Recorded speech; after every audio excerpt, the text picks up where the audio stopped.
வாழ்க்கை மீது கோபப்படாதீர்கள். வாழ்க்கை உங்களை ஏமாற்றவில்லை. நீங்கள் தான் வாழ்க்கை சொல்வதை கேட்கவில்லை. வாழும்போது வாழ்வை நன்றாக வாழ்ந்துவிடு. அப்போதுதான் செத்த பின் ஒரு மகானிடம் போய் வாழ்க்கை என்பது என்னவென்று கேட்காமல் இருப்பாய். வாழ்க்கை இன்னதென தெரிந்து கொண்டால் மரணம் இன்னதென தெரிந்து கொள்வாய். ஏனென்றால் தெரிந்து கொள்வது என்பது ஒரு திறமை.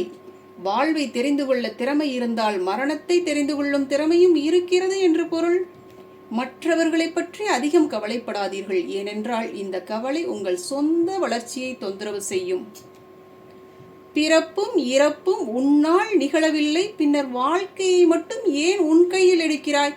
இயற்கையிடம் ஒப்படைத்துவிட்டு அமைதியாகிவிடு. யார் வேண்டுமானாலும் உங்களை புகழ்ந்து பேசி உங்களுடைய அகம்பாவத்தை வளர்த்து விடலாம். யார் வேண்டுமானாலும் உங்களை அவமானப்படுத்தி உங்கள் அகம்பாவத்தை குத்தி குலைத்து விடலாம். நீங்கள் கோபப்படுவீர்கள், கலவரப்படுவீர்கள், வருத்தப்படுவீர்கள், வன்முறையில் இறங்குவீர்கள். நீங்கள் உங்களுடைய மாஸ்டராக இல்லாததால் யார் வேண்டுமானாலும் உங்களை ஆட்டி படைக்க முடிகிறது.